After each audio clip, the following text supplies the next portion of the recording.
Hello, Hello, sir. how are you? Yeah, I'm good. Good. I made a model and I ran a data set over it, All which right. predicts the links in the nodes.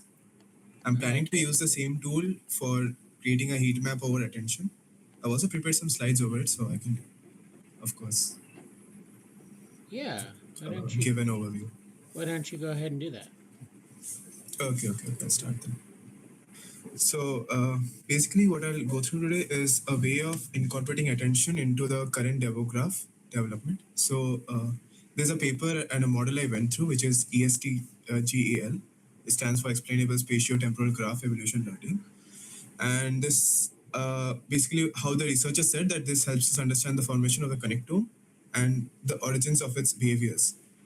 So, what has this been model used before on? So, this was tested on brain data, which consists of 193 children and 204 young adults to understand how their brain changes from a dispersed stage to a convergent stage and how the interconnectivity of the uh, nodes in the brains or the networks in the brain get stronger over time. So there are different GNNs already available for this, such as STGC and Stagen Brain GNN. But this model achieved the state of the art for classification accuracy and all the other scores. This was the best model. So why do we need this specific model for the DevoGraph library? Is so this model specifically, as the researchers noted, that changes it checks how the connecting pattern and how the complex networks evolve dynamically, and if the connection strengthen or weaken during the development process. And also, there's a hypergraph representations in the DevoGraph library, but the attention module does this by cutting off the graphs into a few subgraphs, and so that it can the nodes can understand the spatial context better. Like let's say there's a graph G naught, so it will divide the graph into G1, G2, G3, and create several other subgraphs to get a better spatial context. And this model uses two modules specifically, which is DRL and DNL. One stands for dynamic relation learning and one stands for dynamic node learning. Now, relation learning is based upon how the edges change and how this whole structure of the graph changes over time. And DNL refers to how the nodes spatial behavior changes, like which node is it getting connected to over time and other stuff. So what I plan on doing is translating this architecture from a brain to the embryo network of C. elegans that we have. So the difference is there were 264 fixed regions of interest in a brain, and here we have a growing cell count. And over there we had dynamic functional connectivity, like based on signals, and over here we have lineage interactions. So continuing, this is the data we have available right now. So there are node features like the spatial coordinates and the morphological data like the sizes or their parent and the daughter cells. And we have the temporal edges which with the birth timing available to us. And we also can create a adjacency matrix, which is based on the proximity of a cell from the other cell, and it will capture the cell-to-cell contact along the development process.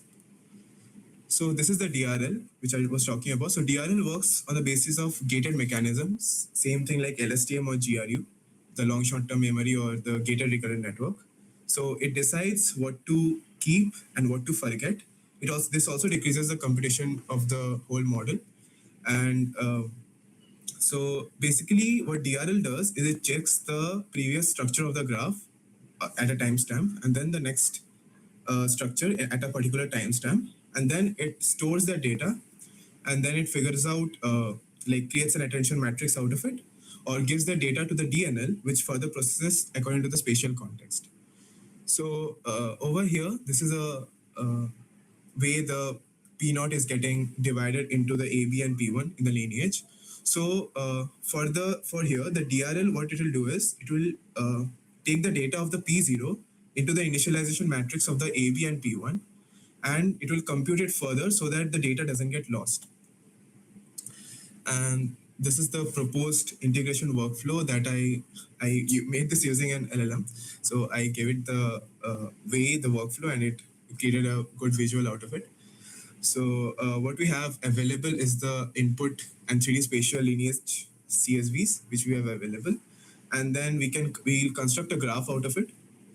And this graph goes through the graph decomposition, which I called before, like it will divide the graph into subgraphs. So for a better spatial data. And it also has EM, that edge attention module, which will create that attention matrix. And this whole module will take the data from the DRL and the DNL simultaneously to get the data about the node spatial context and the edges. And this will finally have a mean readout. And with this data, we can do various predictive solutions, like we can, for the cell fate, we can understand something, or we can explain the dynamic graphs and get more development results, basically. So this is something I created simultaneously while researching with the previous. So this is gaze graph.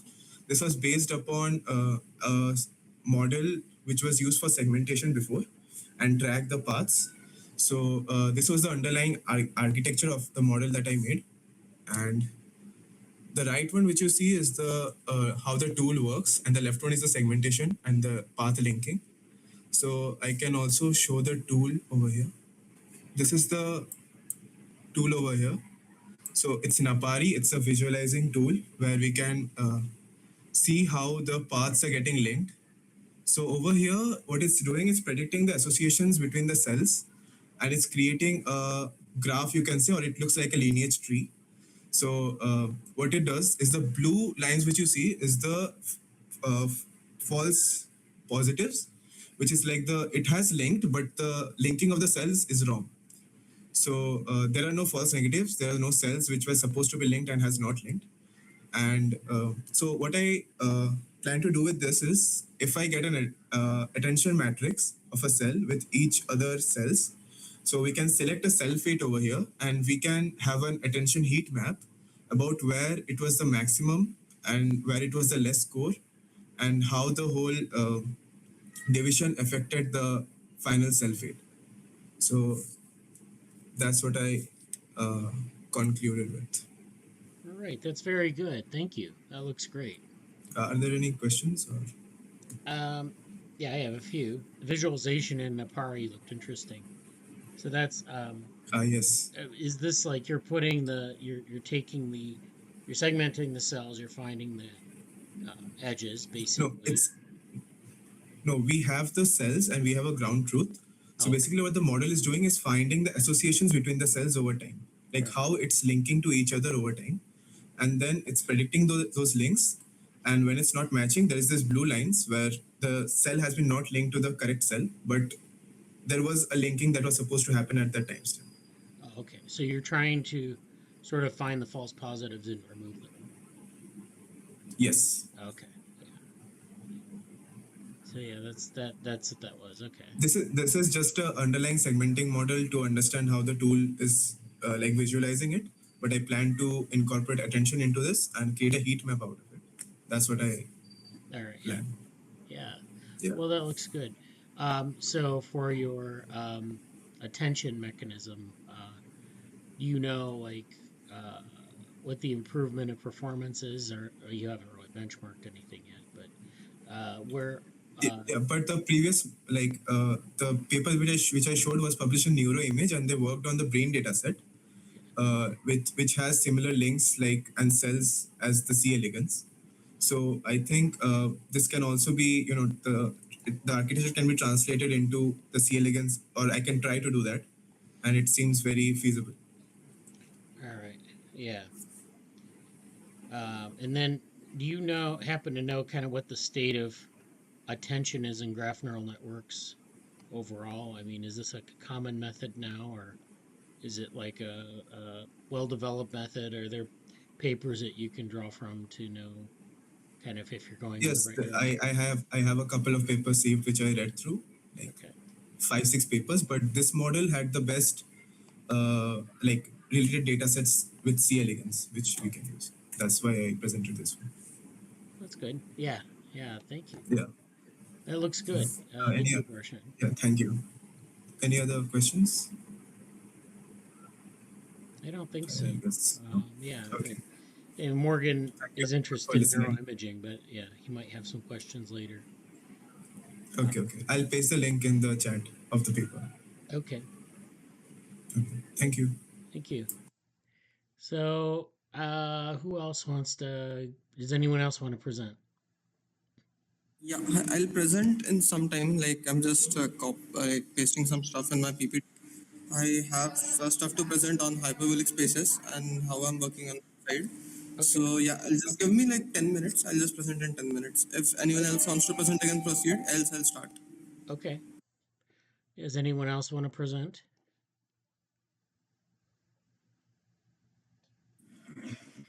Yeah, just wanted to share. Like, I was researching more about what were the cell properties that influence its behavior.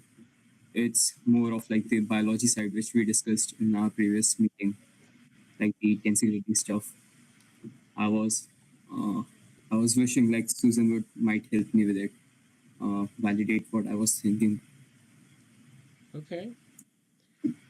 Did you want to present on that, or Yeah, I will just yeah, like go ahead. present. Yeah, so I was proposing DSGs before, and I mentioned that we'll be using tensors for different features, right? So it is like it depends really on like whether we know the features of cells or not. So I just went through multiple papers and figured some of the things that which are like the really important ones, the properties that we have data about. Um, we can start like from the chemical signaling. So first of all comes the juxtaposition signaling. I don't know the pronunciation, exact pronunciation, Juxtacrine. but it's like the sorry Juxtacrine. Juxtacrine. juxtacrine. All right, thank you. So this one is the like the physical signaling when the two cells are like connected membrane to membrane. Then the Perrictin signaling, it was basically like the diffused chemical in the fluid. Then the polarity system, like how the cell would divide, like the proteins would like form two different groups and based on the cortical tension. Then I was like just going through different other features like transcription factors, which bind with the DNA to decide which part of like how the cell would function for future. I just wanted to know like, is there something missing here before like I implement these into DSGs? So what do you have here? Cortical tension. So These are like the tensegrity ones. yeah, these are pretty big categories. I mean, you'd have to pick like a specific mechanism. So like there's Yeah, the cell-to-cell junction, adhesion tension. I know about the tri-junctions. You could try looking up tri-junctions for other molecules that are involved in that. yeah. Hmm. Well, sometimes if we do modeling, we pick like maybe a specific mechanism or a specific like tri-junctions. We might build a model of the tri-junction and then say this is how this changes. We might assign like one or two parameters to the sort of the abstraction. So it's going to be something, of course, that is not going to include every detail, but we feel comfortable Yeah. with the detail we have.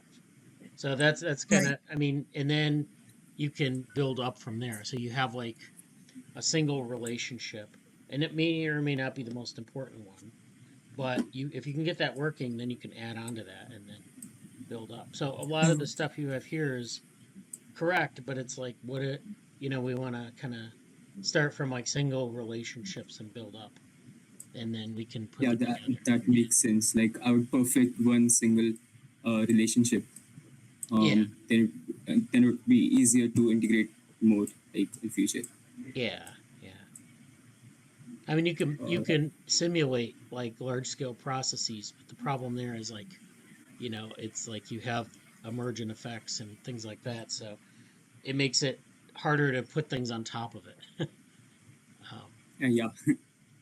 Actually, I just got quite interested in the biology side of it. So I was just reading through papers and just writing down stuff different. Yeah, no, I think you have some good stuff in here, but and then like a lot of the like big simulation packages like CompuCell 3D or something like that, they'll usually have like the baseline platform, like they'll have a cellular automata, and then they'll have like some mechanisms within the interaction rules or whatever. And then you can build onto that. So you start with a very fundamental component, like you might have cells, right? And then in those cells, then you would add in like nucleus, or you might add in some some structural biology or molecular biology, and just that's kind of the way that it's probably the best way to do modeling, because otherwise you're just kind of like trying to take like an entire cell and say what's the most important stuff in the cell, and then you build a minimal model with a cell, but it's still like hard to get it to work right. Yeah, I get it. Yeah. I actually had a question regarding DevoWorm. Like, I just wanted to clarify what we are trying to achieve here. Like, are we trying to build a predictive model that would like predict the next frame, or are we trying to build a model that would like formulate the reason behind anything that is happening? Like, if a cell is moving towards right, we are trying to answer why it's moving toward right, or are we trying to like predict that it's going to move right in our next frame? Well, I mean, the way we've approached it is we've just kind of hit on specific problems or hit on specific areas of inquiry. So we haven't really been in the business of building a comprehensive model, at least not yet. But like, that's kind of the way we usually want to kind of, approach it, is by saying, what's interesting to us in terms of maybe the biology, and what kind of model can we build from that. A lot of the prior projects that we've done with GSOC, for example, is that we've worked with like cell lineage trees and looked at morphogenesis that way. And it's just like that growth process. But some of these other questions, like if you're looking at like tensegrity, involve a lot of modeling the cell and like the adhesion between cells and the cytoskeleton of the cells.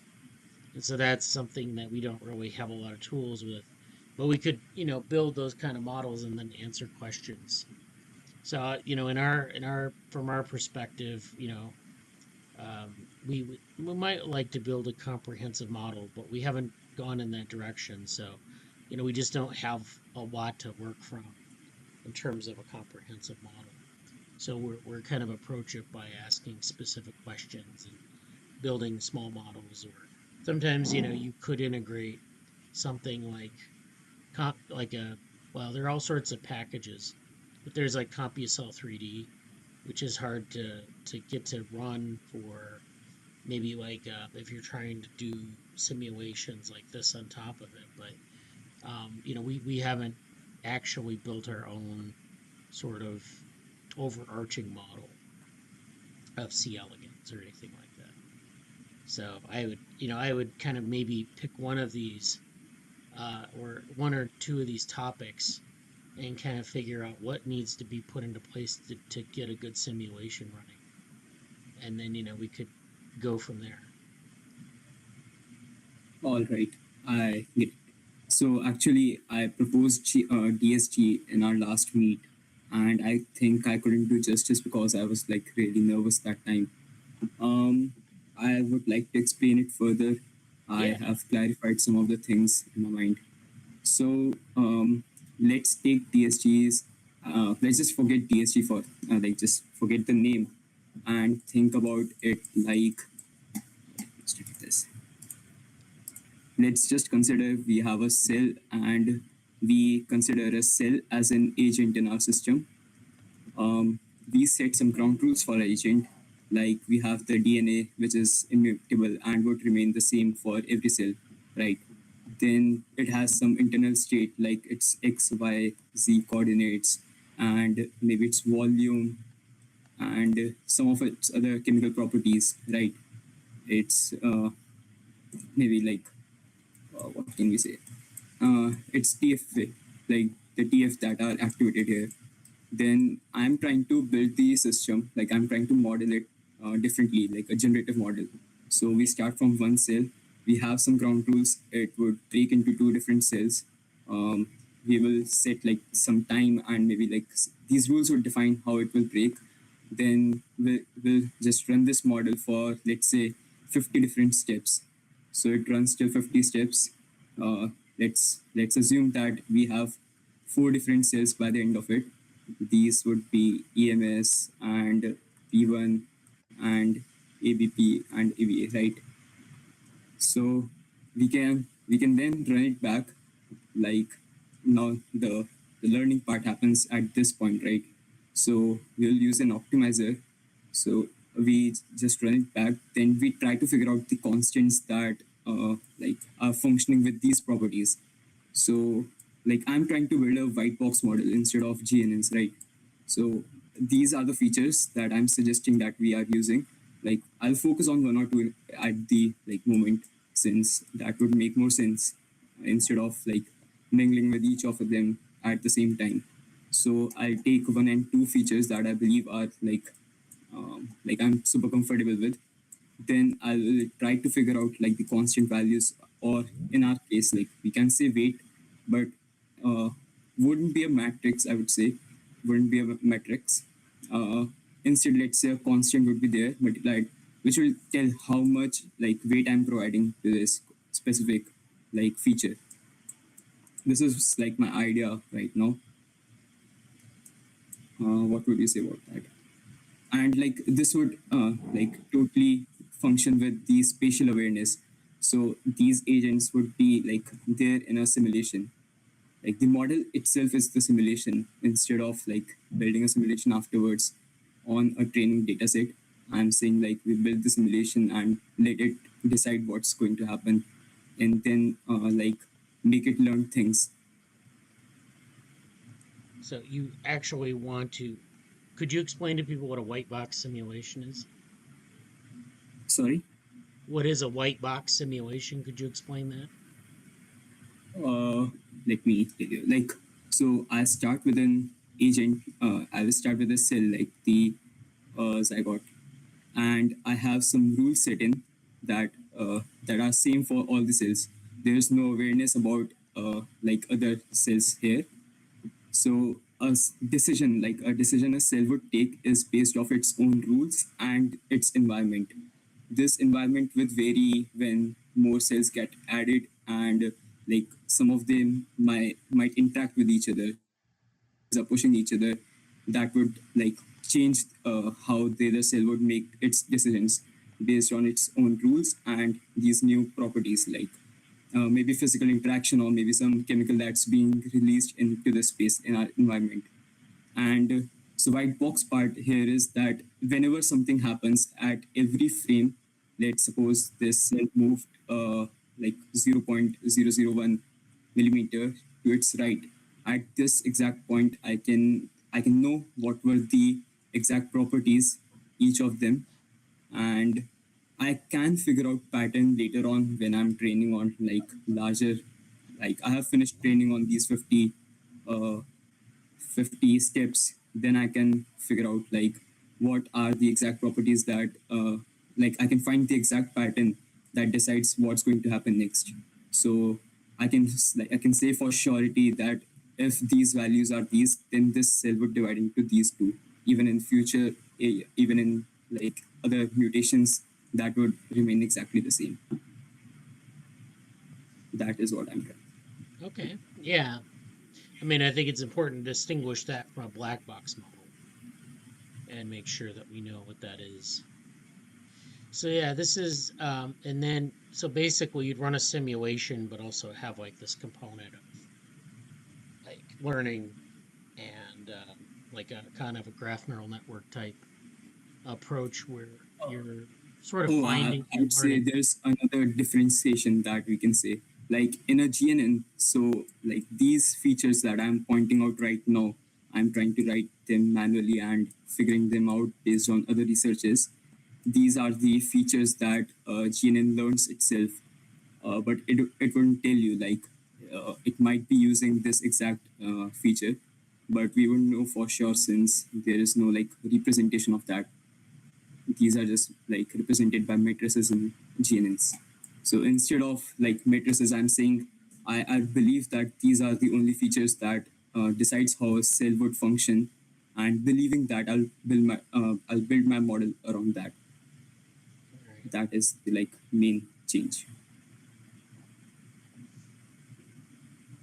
And so you're not doing feature selection. You've already selected your features, and you're just using those. Yeah. Right. Yeah. I mean that is what I'm suggesting right now. Okay. Well, that's good. Yeah. Okay. Yeah. I might even like this might be even helpful for answering some of the things like maybe if I'm like able to map all of these features, then even if then the prediction comes off wrong, then I can say for surety like some of the things are missing. Then I can like find things like I can try to find other things like that might be helpful. Yeah. Yeah. That looks good. Did you have anything else like that further over on your board? Or? No, not right now. Okay. I was just writing out what these features would might be like these dates. Nothing else. Oh, that was the I just DSG, diffusive spatial uh, graphs. I don't know. I don't think this is the correct name. I just Oh. found this name, and this was similar to what I was trying. Um, and the current approach might be something like different. I don't know if there's a name for it right now or not. I just ask questions and try to solve them myself instead of like Yeah. reading much. Well, yeah, I would definitely keep the diffusion aspect of it though, because that's important for biology. We think of this process as sort of like in a tree, right? Like branching cell or cells that divide, and then we think of those as branching events. But actually, if we think about this more broadly, well, first of all, we have all sorts of biomolecules within the cells that diffuse, but we also have the cells that kind of undergo diffusion. And in this case, the diffusion process is deterministic. So we know in C. elegans that the cell will divide and goes to a place, and it goes there in every organism. But of course, in other systems, even within C. elegans, but especially in other types of organisms, you have where you have cell division, and then the cells migrate somewhere, and then that's more of a purely diffusive process where they end up somewhere, and they integrate into a tissue, or they form a tissue in maybe a place, but you don't know which cell is going to do what. It's much more sort of stochastic in that sense. And so that's Uh, an important kind of underlying piece of this, is to have that diffusion process. Actually, the diffusion term, like it wasn't like supposed to be like that. I was initially thinking about another architecture for LLMs, like shifting from transformers to something else. Yeah. And while I was thinking about that, I was like making rough models about like the Earth and gravity around it. So like the gravity would fade away with distance. So that's what I was referring to diffusion about. And when it came to cell, I was thinking about diffusion as the chemical diffusing in its like surrounding space. Initially, I thought that was the only way of communication a cell would have, like the chemicals around it. Although with time I learned like there are many other factors there. So Well, I just shifted from that diffusive term to something different. that is usually how you would model it. Like you would say, like, there's a probability that something moves a certain distance over a certain amount of time. So like with chemical diffusion, you have a source, and then things diffuse across space. and they don't diffuse. I mean, sometimes they diffuse at the same rate. Sometimes they might, there might be differential rates depending on the chemical. But, given a certain rate, what is the distribution of particles at time t? And so you end up with maybe this sort of growing blob, which represents the chemical gradient. And then, but that's all a diffusion process where you're just modeling. It's a probabilistic process. It says, this process unfolds at a certain probability. The cell could, or the particle could move, uh, you know, uh, 50 microns or 150 microns over a certain amount of time. And so most of them would move sort of according to the mean distance that it might diffuse, but some might go ahead of it and some might go behind it. And so you end up with this um, distribution in space of something that's diffusing in the source. And so it goes out farther and farther as you go along. And then there's some decay term that says, when it's been around too long, it basically dies, and you get more diffusion, but there's a kind of a spatial limit to how far it can diffuse. And so that's kind of the way we also think about like other things like cells, or even people moving in a city or something like that. And a lot of the modeling software will have like diffusion processes or diffusion with decay, where they kind of have like a source. You set up a source, and then something is generated out of that source, and it's diffusing in space over time. And then you have this process of kind of a finite lifespan, and then you end up with, maybe like a pattern. You know, um, if you Right. crack an egg and you put it in a pan, the yolk and the sort of the uh, liquid will run out to a certain distance and then stop, and that's sort of according to the chemistry of that of the egg, um, but of the egg white and the egg yolk and all that. But like that's that basically that diffusion process. And so I mean that's kind of the way that they do it in in biological modeling. In Of course, in machine learning, they use a little bit different, do it a little bit differently. They're looking at a term for kind of like, this kind of generalized physical diffusion process, which is a little bit different. But I mean, it's worth thinking about as kind of like that connection between the two, because you're dealing a lot of times with real diffusion processes in the biology. And then there's the mathematics of modeling a diffusion term that could get really interesting. Right. Yeah, so this was my the basic idea. Yeah. I'll be working forward with it for the next week, trying to build some of the simulation for one or two of these features. I'll focus in that. Is there any other question, or is there any suggestion you would like to see? I gave you a reference for the trijunctions. It's sort of an abbreviated reference. That's the one I used in my thesis. And then the next one is just something I found interesting because it was about C. elegans. It says in C, but it's C. elegans. Yeah. Thank you. Oh, I will look 23. at Yeah. Okay. Yeah, this is good. All right. Thank you. Thank you, Utkarsh. Thank you. All right. Do we have any other comments or questions? Shreyas, yeah, you want to present? Yeah, I'll present. Okay. I can start, right? Or any other comments on the previous presentation?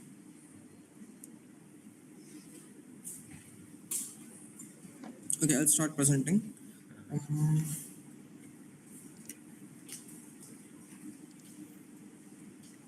Okay, are you able to see my screen? Yes. Okay, wait, I guess.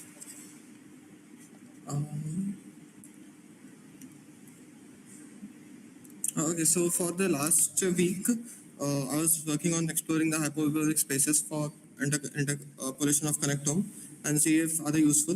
This is a short recap. So last time I found like biological constraints from literature, which can actually help me constrain my models and some methods to do it, and introduce the idea of hyperbolic spaces. So again, just a short recap as to what is our problem statement. So we are given discrete connectome snapshots, and we need to interpolate it to learn a continuous developmental model. So the constraints are it must be graph based because like over time we have observed that graph is useful for that. So it must be hyperbolic space. It must use hyperbolic spaces meaningfully. This is what I was testing for this week. So it must be biologically grounded, else there is no use of the interpolation, and it must interpolate between each stage, and like at any point of time which you want, we can just find the connectome. So like hyperbolic spaces. So this is what I told in the last meeting as well, but I'll just go over it once again. So hyperbolic spaces, like it naturally encodes hierarchy and is similar to since the biological the connectome is similar to a geodesic and it encodes hierarchies. So that's why we go towards hyperbolic spaces. Then so in a Poincare ball, the radius encodes hierarchy level, the angular position encodes the similarity. So I'll just go over what this is. I have diagrams. I'll explain what radius and angular position means. So this is a formula through which distances are calculated. Normally in Euclidean space, what we do is we just take the square root x minus x dash, y minus y dash and all. That way we do the distances. But here it doesn't work that way. We're not going into the math of exactly how distances are calculated. We'll just give out the results. So yeah, I did a bunch of testing for hyperbolicity. So there's something called graph hyperbolicity, which is represented by sigma. So that is so the relative sigma is diameter by the sigma. So in our case, so it should be very less than 1. That's when we understand that okay, there is a hyperbolicity in our graph. So in our case, the result was the mean, which was the sigma, was 0.023, and the diameter the numerator was 5. So the relative sigma, relative mean, comes out to be 0.04. I'll explain what all these terms mean in a while. So what is the interpretation of all this? Is that the adult connectome is very close to a tree-like metric structure. So there is a strong hierarchy in the shortest path geometry and has a strong core periphery structure. So even though there are like so many edges, so when I make the graph, there are like so many edges in the graph. There are like 300 neurons, and the connections result in 2061 edges. So it's the metric. So the geometric metric behaves like a negatively curved structure, even though there are so many edges. So what is negatively curved? I'll just explain. I'll go over everything. I'm just showing the results right now. So diameter 5 implies it's a small world, since we know C. elegans connectome is quite small. So yet the sigma is 0.23, it means the graph expands extremely fast. Exponential branching happens as the stages change. So as I told here, we have like 8 stages. We have discrete connectomes, so there are like 8 stages, and as stages increase, the expansion is extremely fast and exponential. And the distance geometry resembles negatively curved manifold. So what is a negatively curved manifold? It's like assume you have a parabola and put it in a parabola in the positive y-axis, and then just build it in the 3D. Like rotate the parabola about the z-axis. So that's a negatively curved space. And so yeah, for radial hierarchy test, so does the hyperbolic radius encode biological hierarchy? So wait, I'll just show this first. So this is the exact plotting of the neurons in the connectome. So this shows that there is a concentration in the center, and then there is a small gap, and then there's concentration around the radius, around the edges. So this is the radius, what I mean. So from center, if we measure for each neuron, how is the distribution? So when I correlated with the theory, it came out to be the center ones are the hub neurons, and the edge ones are the exact neurons which are in the hyperbolic space are the sensory neurons or the motor neurons. So in the hierarchy, in the connectome, this is the way through which they are present in the actual connectome. And when we plot it in a hyperbolic space, we can model it in a very easy way. Easy as in not mathematically easy to visualize. So it's a very intuitive space to model in. That's what we came to know. So these are the experiments which I've done. So what is Ri? Ri is the like radius of each neuron from the center. So Z is just the formula which I showed here. That's called Z. The notation, there's some abuse of notation here. Like this, it shows sigma, but here it shows Z. So So the correlation of degree and Ri is so and so. So that minus 0.75, though there's a negative correlation, but there's like correlation in those things. So what is the interpretation? So high degree neuron. So what does the degree mean? Degree means the number of connection each neuron has, right? So high degree neuron are near origin, low degree are near the boundary, and there's a strong hierarchical organization in the hyperbolic space. So this shows that the hubs are consolidated centrally during development. So like the hub's location doesn't change, and they are centrally consolidated, and the periphery ones change, and their connections with the center ones change, whereas the center ones are consolidated in the center for all time. So this is radius versus degree.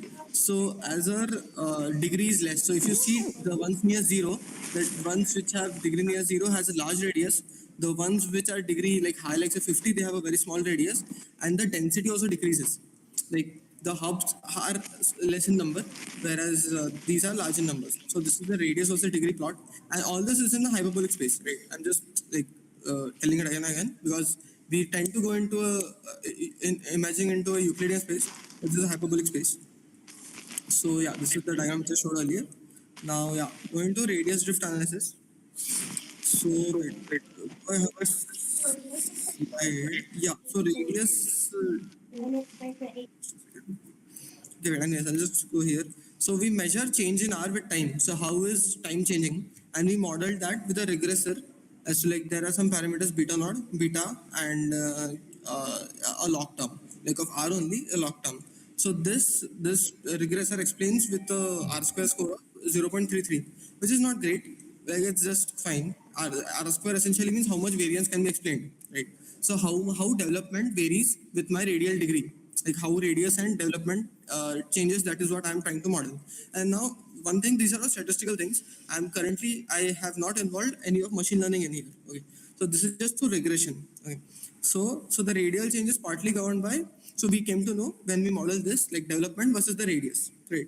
So that the radial change is partly governed by current hierarchical position and connectivity strength. So the development reinforces existing hierarchy. So there is some correlation between the radius of each of the neuron in the hyperbolic space and how development happens, right? So now this is just a graph so to show the incremental radial trajectory of top hubs. So these are my top hubs. These are the neuron names. So how its radius changes. So we can see that initially they have some certain radius. Like they are initiated in two hubs. So you can see there's a clustering near 0.3 of hyperbolic radius and near 0.8, 0.7. Then in between it expands a bit, like it consolidates as we go ahead. So we can see that the consolidation occurs as stages are proceeding, right?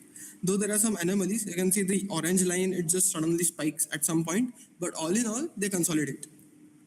And later, so these are some graphs for interpretation which I plotted. So just a larger picture, this all analysis is just to verify if hyperbolic space is a good space. So what I realized is when I was going through literature, many people just use hyperbolic space for the sake of using, and like it's not very simple to directly just verify if hyperbolic space is a legit useful space. So these all analysis I was doing, I was spending time to understand if hyperbolic space is actually useful or not. So yeah, so the hub input concentration over development. So we can see the fraction of edges touching the top 10% nodes. So what does this mean? So these are like my top 10% nodes. So how, like, is the hub actually a hub? How is the fraction changing? So initially, there are many neurons which touch the hub, and later, as the development happens, the fraction of neurons touching decreases. Then there's something called modularity. I'll just take through the Google Colab notebook, then I'll explain what modularity is. So this is just a bunch of plots which I made. Yeah. Now, so going to the ODE, right? So now we understand that, okay, from this all analysis, from this we understand, okay, the hyperbolic space is useful and it does make sense, and the graph actually follows hyperbolic space.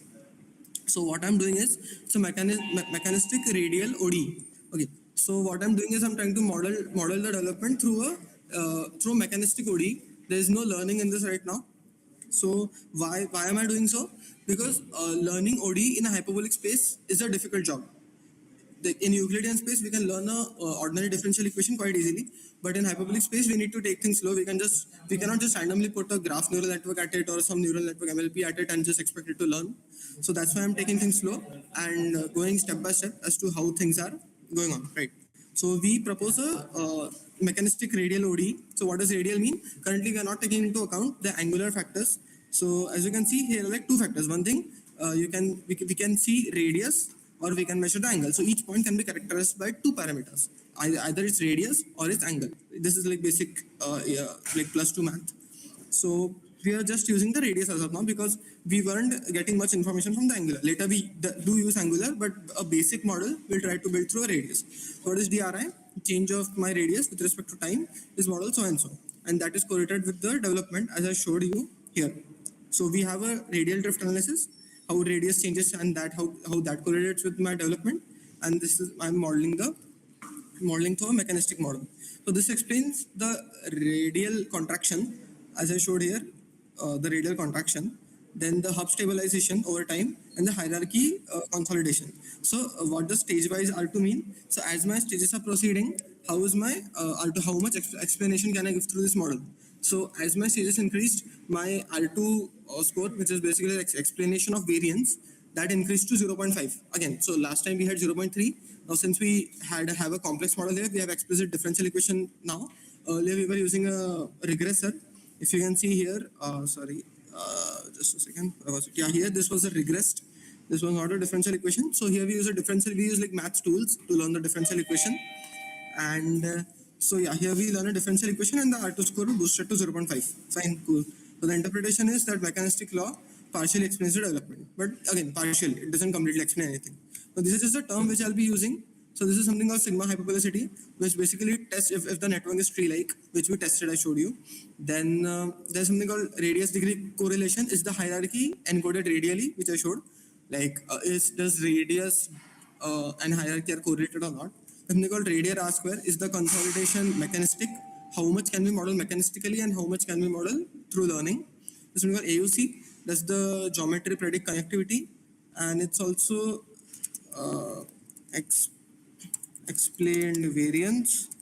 I hope everyone is familiar with like what variance is. And there's something called stage-wise R square. Is development consistent over time? Like we cannot just measure for some stage and comment. I have like stage-wise R square as well, right? So now going on to neural radial model. So my mechanistic is done. Now I'm doing just the neural model. So we replace the linear law with a neural function. So theta here are the weights of my neural network.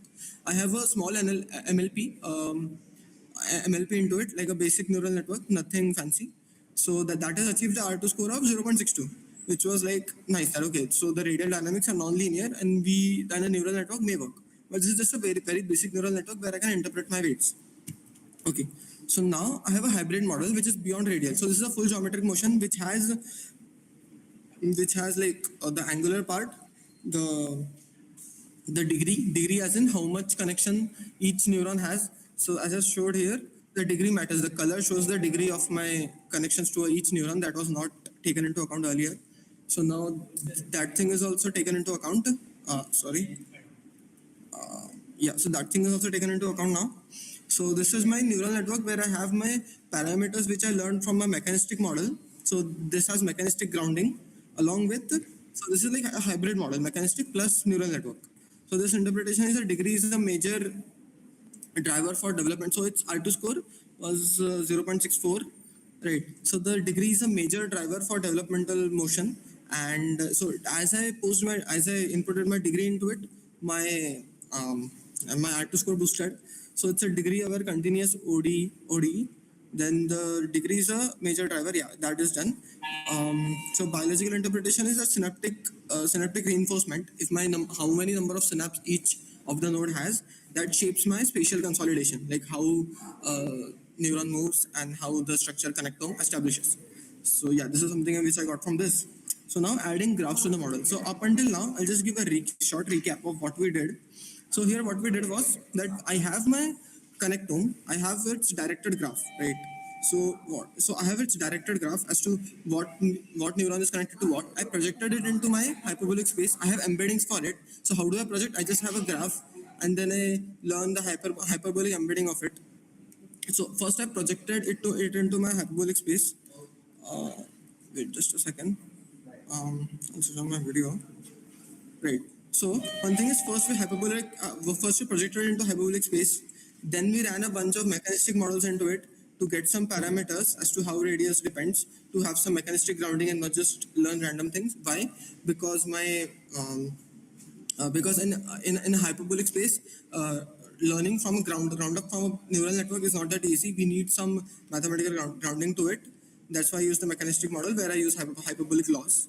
Then I implemented a plain neural network with no mechanistic interpretability. Then I used a hybrid model which has mechanistic interpretability plus the nonlinearness which I get from a neural network. Right. So this is the best up until now. This along with my degree also is added. So now I add graph networks to it. There are two things. One is using graph embedding, which I use. Graph embeddings I use to get the hyperbolic embeddings, basically represented in hyperbolic space. And now something is like graph network, right? So now I'm throwing graph network at it to capture the local circuit structure. So as of now, we haven't captured how a neuron's embedding is changed by my neighboring neurons, right? So which is a very important thing.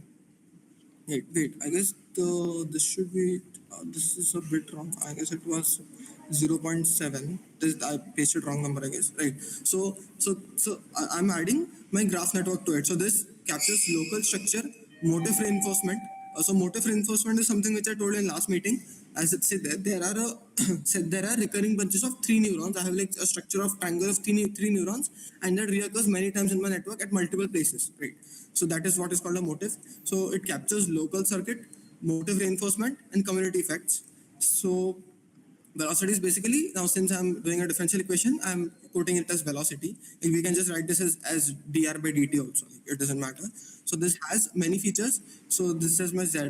This zi and log. These are the mechanistic terms. Hi is my graph term, which are the like neighboring graphs. T is my temporalness because I need temporal. Theta are the weights of my neural network. So these are my parameters. So now my development depends on geometry. Geometry is from the hyperbolic space. Connectivity is from the graph. Connectivity is through the mechanistic. Neighborhood is through my graphs, and time, as I'm inputting time here as well. So now my average global AOC is boosted. So this is the best model which I have up until now.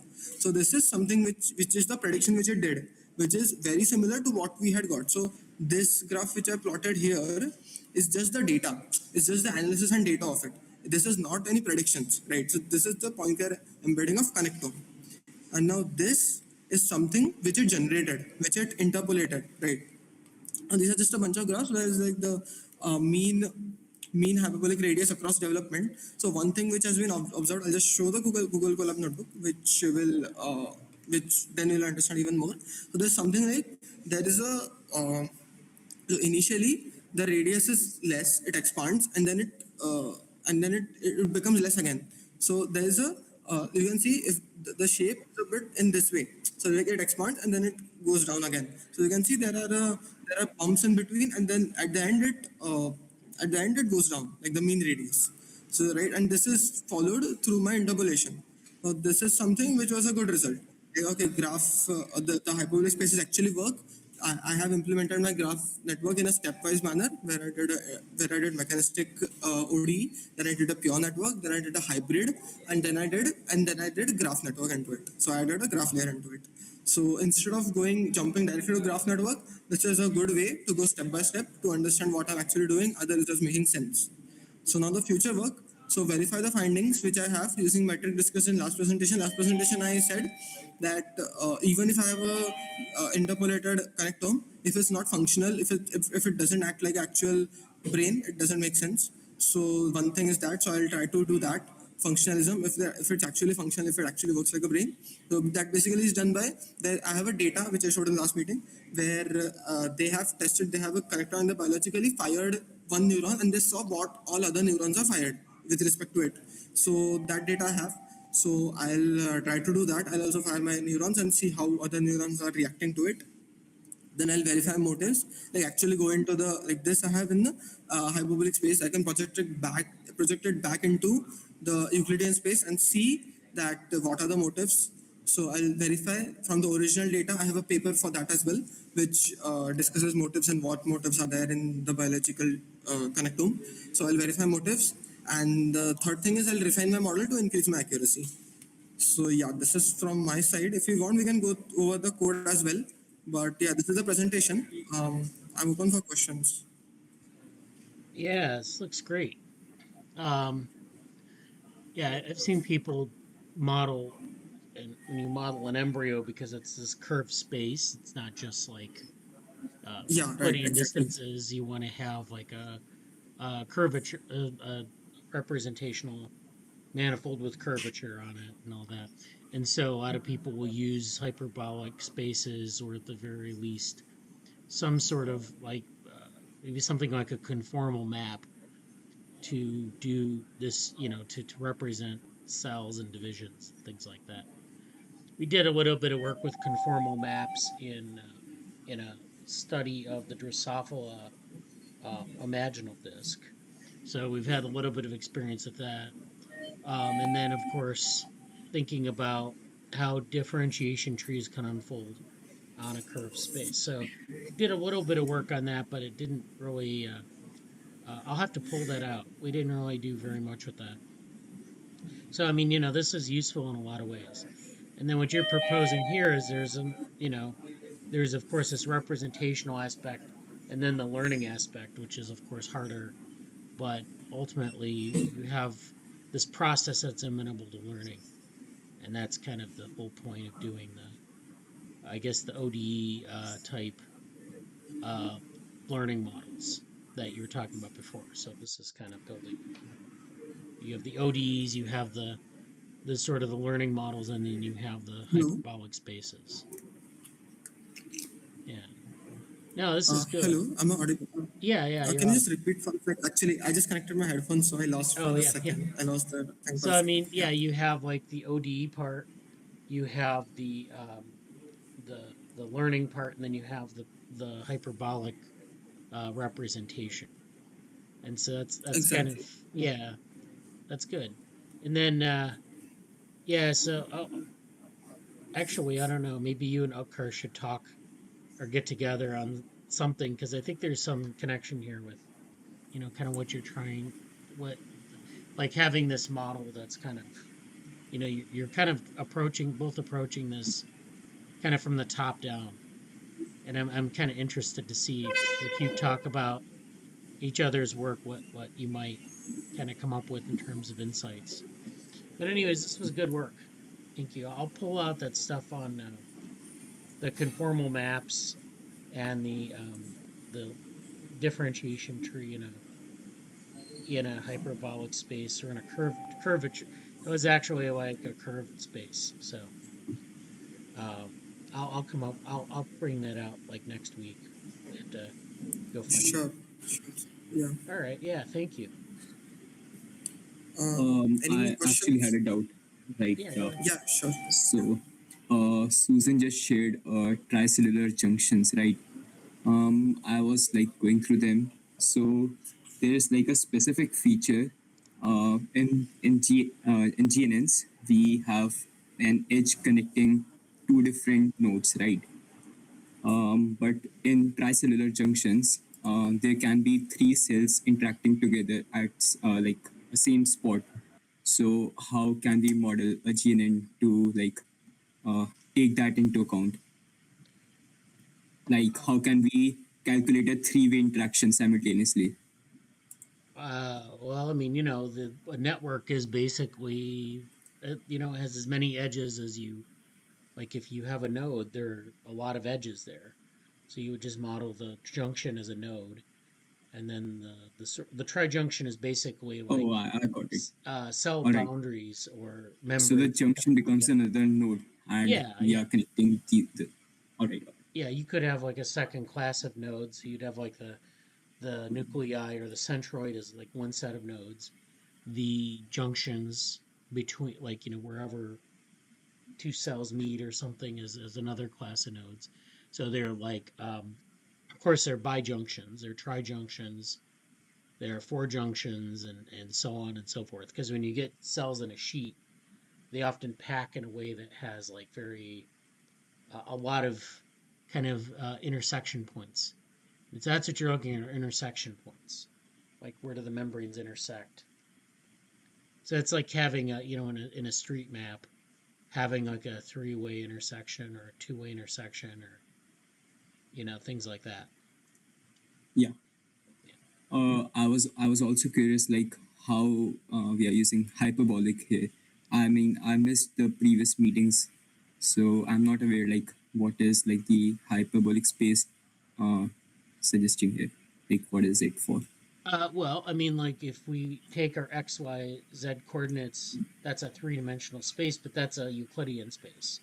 So we describe the interactions up and down, side to side, and back and forth. And then but that only gives you kind of like right angles. And so like in a curved space like an embryo, the idea is that there's a curvature to everything. So things migrate maybe according to a curvature, or you get these, and instead of having like a straight line, you have a curved space. Like again, if you're flying a plane over the surface of the Earth, you don't take like the Euclidean distance. The flight Yeah. path has an Euclidean distance, it's a geodesic. And so you're basically doing the same thing in a curved space like an embryo. Now, what a hyperbolic space gives you is that representation in the curved space. So all the lines, if you draw a line from point A to point B, it's going to have that curvature to it. And so you can describe it with the curvature. So usually there's some set of terms like, like a theta term for angle, and you have other terms that normalize those paths, and you can convert them back and forth to Euclidean space. Perfect.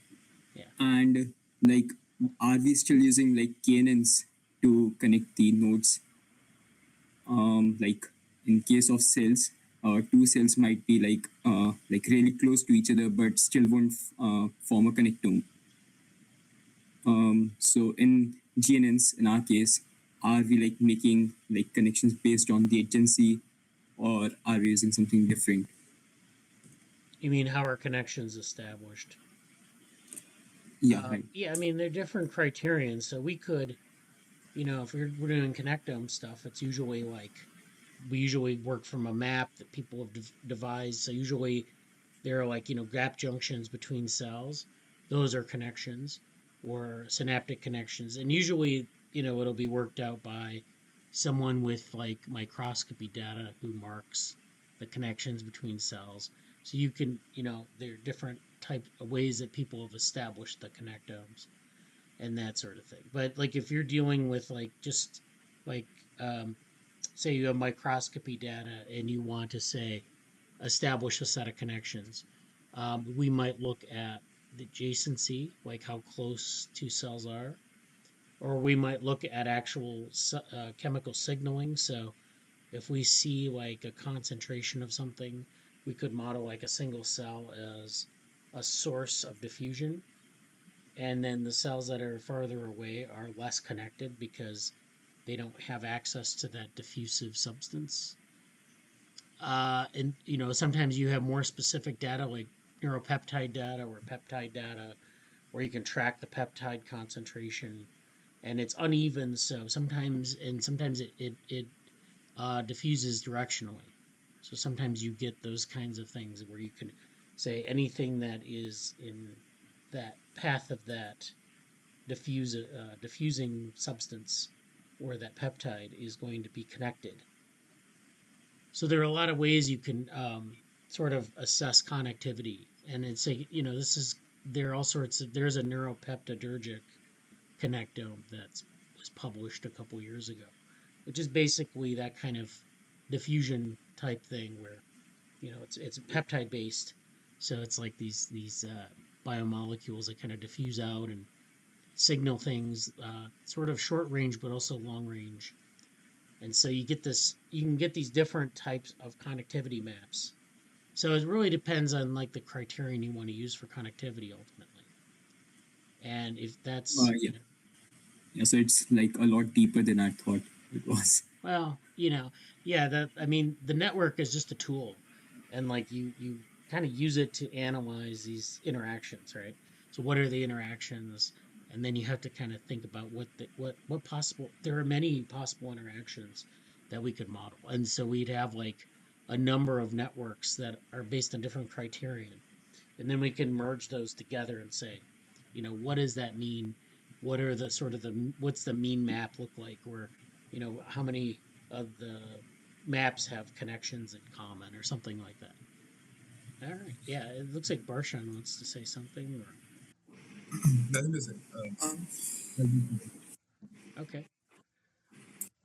All right. Well, did anyone else have anything they wanted to say before we go? Uh, yeah, one thing I wanted to ask. Actually, I was connecting my headphones, so initially it cut. So you asked me to connect with someone to share a work. So can you please repeat that thing? What exactly you said about the hyperbolic space work Oh, of me collaborating with someone? well, I just wanted you and Utkarsh to talk to one another offline, Oh, okay. but like just to Yeah, get to see what you two are, because I think there's some connection there. I don't know what it is exactly. I'll just contact you on DM, right? Yeah. Yeah, chill. Sure. All right. Well, that looks good. Yeah, and then we have the gaze graph GitHub repository here. So it's Barshan sharing that. Like my visualizations which I shared. Okay. Yeah, yeah. So that's the model. Yeah, I shared. I shared the paper before. No, I shared the paper in chat also, but I'll share it in Slack as well after this meeting. Yeah. All right. All right. Thanks for attending this week. If you have any questions, put them in the Slack and see you next week. Thank you. Yeah, thank you. Thank you. Thank you. Bye.